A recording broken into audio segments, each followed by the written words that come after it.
Hey guys, good morning. It's Saturday morning. I got both trucks running right now. Forget the wind. We're gonna hop into the freight.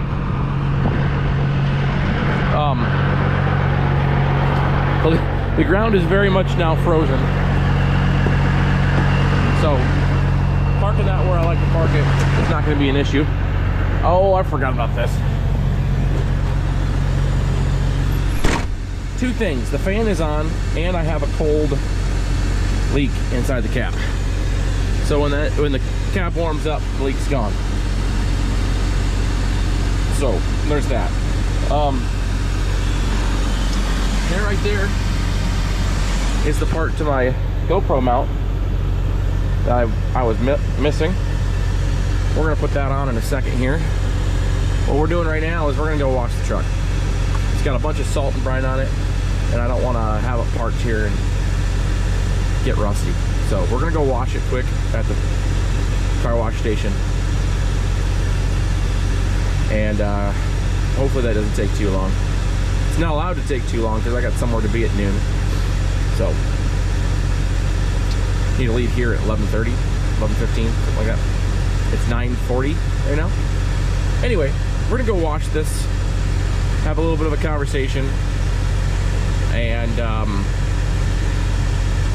yeah. Okay, we're on the road. I wanted to get when I was pulling out and shifting through the gears, but for some reason on a Saturday morning this Highway 14 is packed. So by packed I don't mean stop and go. I mean, in a big truck you don't feel comfortable pulling out for a while. So anyway, I pulled out in front and had to floor it. And because it's cold, it didn't shift good.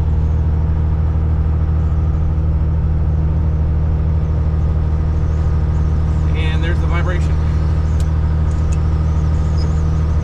Anyway, I don't even want to think about that right now. Just want to go get this thing clean. A few things to address. So, one, the ride height. It's not the ride height. It's within spec. I've checked it a million times. Two, I think I responded to it. Yeah, I did. The spacers on the drive shaft, they're there. They've been there. I only had them off for a couple days, and they didn't affect anything.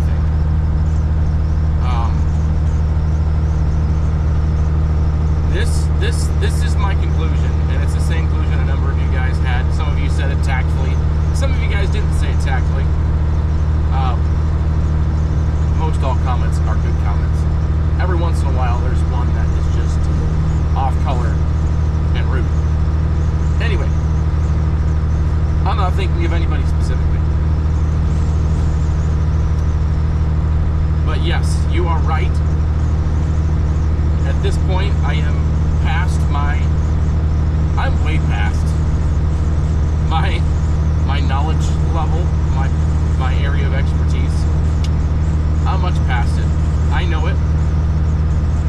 We all know it. It's no secret.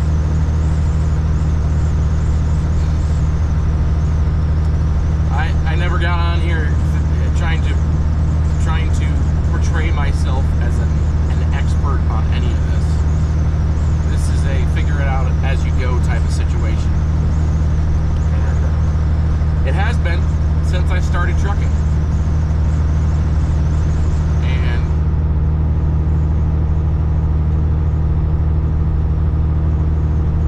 I'm ready to try something different. No, I am not getting out of trucking. No, I'm not getting rid of my company. No, I'm not doing any of that. Don't think I'm not that drastic. I love trucking too much. All I'm gonna say is I'm putting feelers out for a different type of truck situation. This has been okay. Let me just explain a little bit of how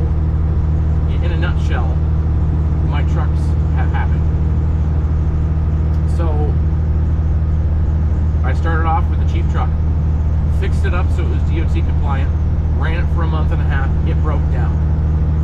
That was my first truck. I bought it cash. That was the only time I was not in a hole. But I didn't have any money. So I parked that truck and I got a OTR lease truck, which did well for me for a year, and then had massive fuel issues. And I had to park that. And I had it in the shop. Nobody seemed to be able to figure it out, so I bought another truck after I had sold that first truck. 2 days after I bought the other truck, the shop that had my lease truck fixed it. So I didn't need to buy the green truck, but I was already burdened by the green truck. So now I'm in a hole again.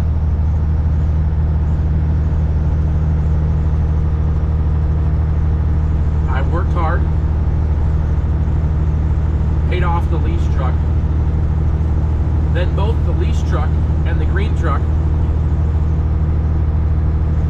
broke down. One with a cracked head, most likely. One with a blown up motor. So I rent a truck and make 2 payments. This is not a pity party. I'm just telling you how it's going. And I'm going to tell you I'm going to make a different step. Hopefully I'm going to make a different step next, if I get approved. Anyway,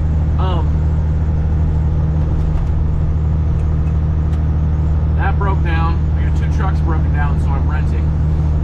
I get the lease truck sold, so now I just have the green truck. That's when I bought this truck.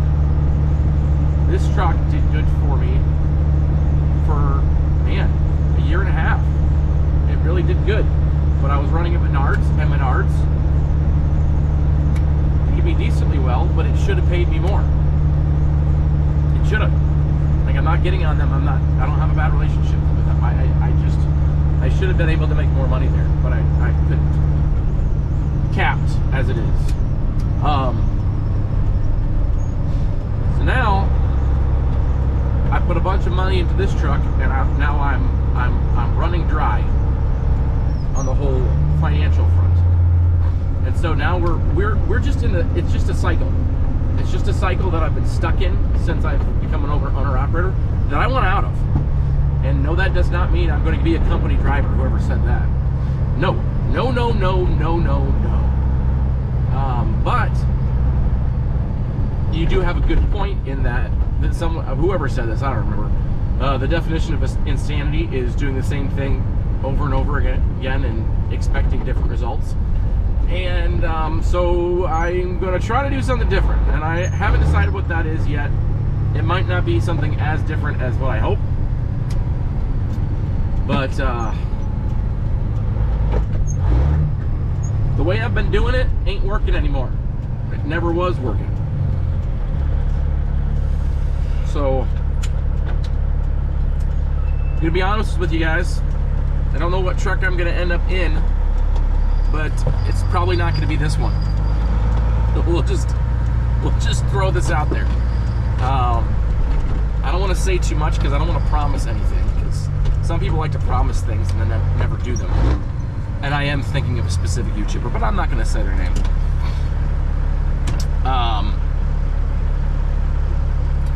Yeah, I'm not going to make any promises, but it's probably not going to be in this truck. I love this truck. I wish this truck was as perfect as it should be, and that I could put the money in that I need to. I wish I could, but this goes back to other choices that I've made, namely not running long distance, not spending nights out as much. Basically never. I basically never spend nights out. If I was more on the road, I would have more money because I'd be running more miles, being able to find the better paying loads, all that stuff. I understand this. It's decisions that I've made, and so the formula that I've been using is not working. As of right now, I am not willing to change my routes. Now, we should maybe that should be a different video. The routes that I'm running right now, the long ones, these are 500-mile loads. Those are paying good, and if we keep this up, we're feeling good. We'll talk about that more later, or in a different video, talking more about these loads. And you just guys, I'm telling you guys how much I'm getting paid on these loads, so I'm being upfront about that, so you guys can track the progress yourself. Yeah, I was about to go on a tangent there, but for now, we're at the truck wash. We're at the car wash that happens to have a bay that fits the truck without a trailer. And we're gonna get this thing sudsed up, washed up, and get it back to the house and let it sit for a while. So, yeah. Figure I'd actually just show you guys what I'm cleaning up. Let me look at this. It's caked salt. Look at that. Gross. You can see the layers of salt and grime. Look how dirty this is. Get back here.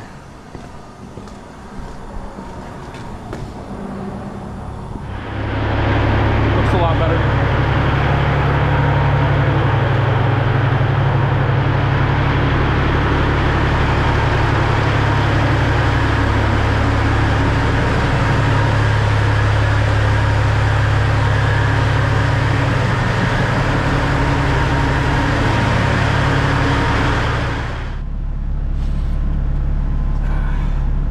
You know, after all that conversation about ride height, I guess we didn't talk that long about it. The ride height does seem high, so I am going to adjust that. Not today. But maybe that'll take care of some vibration. But that's not really, that, and you know,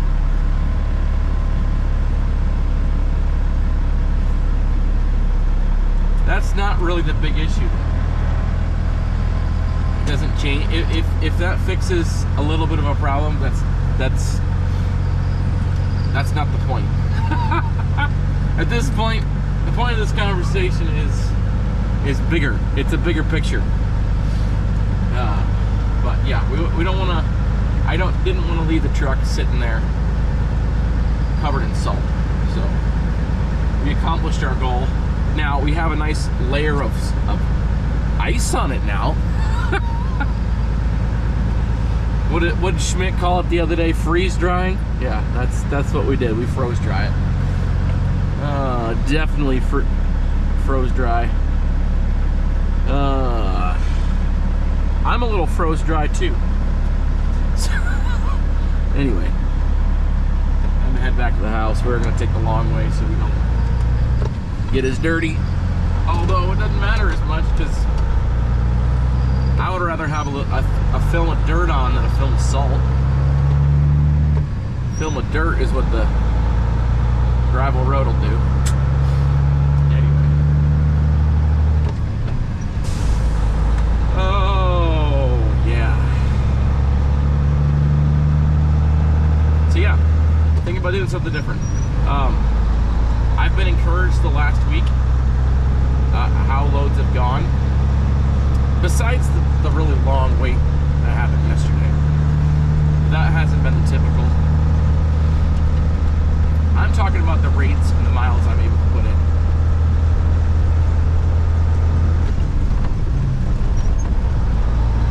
And yeah. Let me just tell you how the week went load-wise. We'll just talk through. We'll have a recap, shall we? So on Monday I delivered a load to Elwood, Illinois.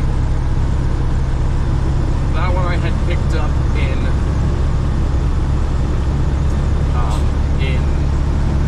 Ogden, Iowa. That one paid $700. Delivered that one. I picked up a load of Muscatine.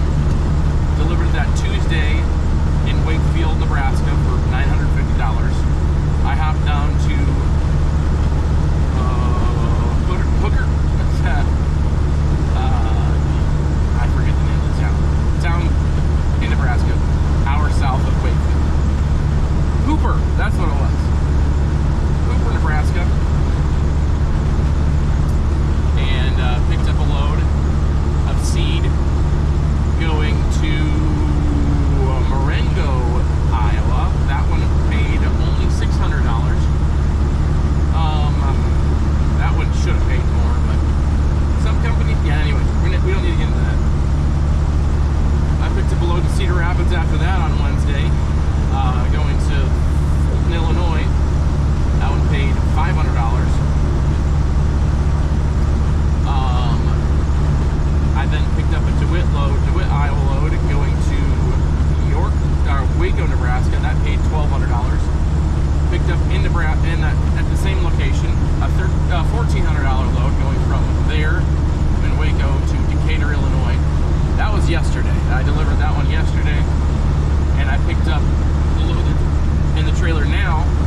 two reasons. One, I had a 2 o'clock appointment.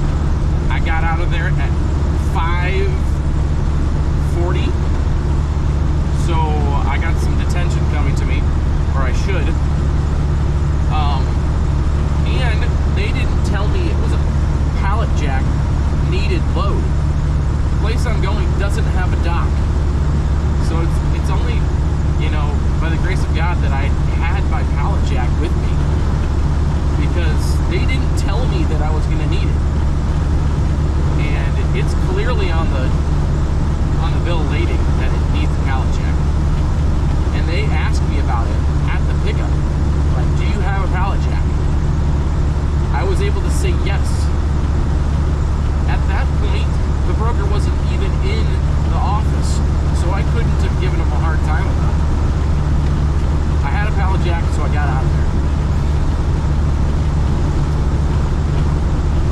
So I need to get more money out of them for that anyway, because it's a normal thing for seed deliveries to need a pallet jack. It makes sense, but it's a problem because it's not listed on the rate confirmation. Like, I didn't need to have a pallet jack to go in there for that load, according to the broker. So we're gonna lean on them. I'm gonna get some more money out of them. I really hope I can, because that was very misleading. I would have got up there to that delivery and been in over my head. They might have had a pallet jack there that I could have used. We probably could have figured it out, but anyway. I'm hoping to get more money out of them. So we'll see. Monday, it's not looking great for loads, but that's sort of to be... That makes sense. I was talking to my insurance company when we put that rider on for this load.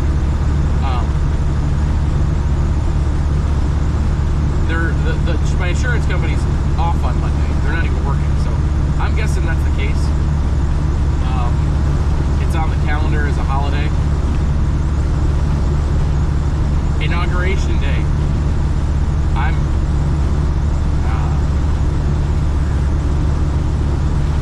optimistic for what the next 4 years will provide. That's all I say.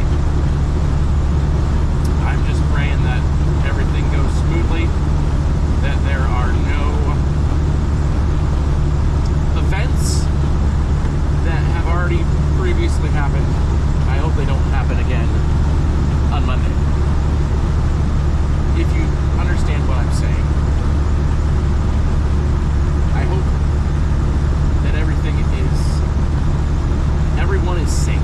We'll just say that. Anyway, I'm off on a tangent again. I'm sorry. We're talking about this truck. Yeah. This truck is going to be sitting. And I'm sad about it. I am sad about it, but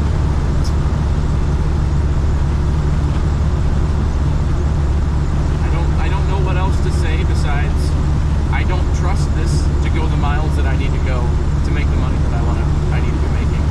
So that's how I feel. We said about the ride height and the vibration. That is not the only thing that I'm dealing with here. I don't always show you this, but I need injectors. I need injectors in this truck. The amount of smoke and for how long it takes to clear up in the morning,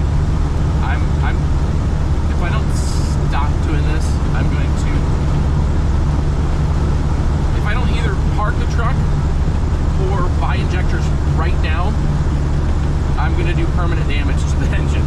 That's what I'm saying. It needs parts. In the summer, it's not a problem. It wasn't a problem because they ran better in the summer. And that's sort of a normal thing.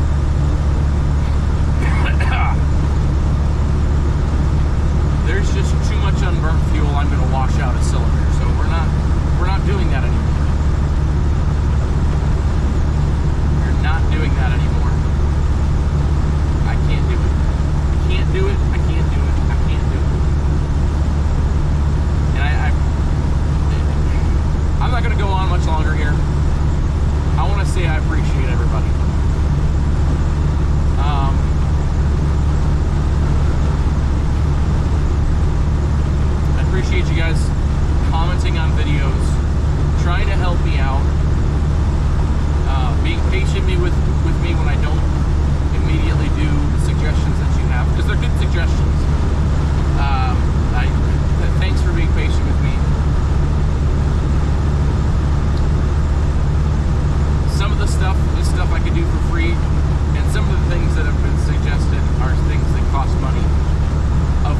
don't have a surplus of right now. And so I can't do the things that I want to do. I would love to throw a set of injectors in here. I would love to do that. I could do that. I know how to do that. I have the tools to do that. I just don't have the $4,500. Or if I wanted to go with Cat, $6,000. I don't have the $6,000 to put the injectors in. I don't. If I did that, I would be putting myself in major risk financially, and I am not going to do that. So there, I should stop ranting about that now, huh?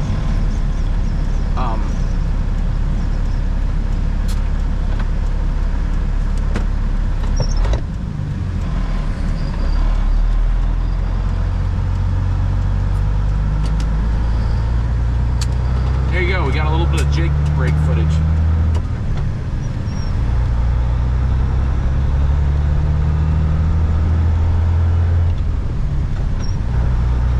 As stupid as this International looks, it does have a Cummins. So yeah, that's a good engine. Anyway, that's besides the point. I don't even know what I'm going to talk about now. We're just going to get back to the house, get this thing parked.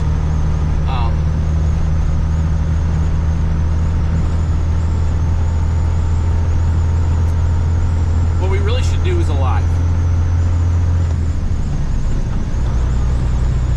I'm going to post this video, and you guys can let me know, what do you guys think? Should I do a live? And you guys can ask questions.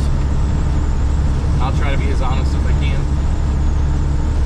I don't want to reveal everything, because, yeah. But maybe I will. Let me know. Should we do a live? We haven't done one in a long time, and I've only ever done one.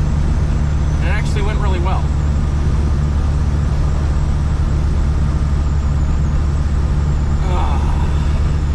Okay, that's it, guys. That's all I want to say. I'm sure I forgot something. I'm sure I wanted to talk about something else, but it is what it is. Comment down below, subscribe to the channel, hit the thumbs up button.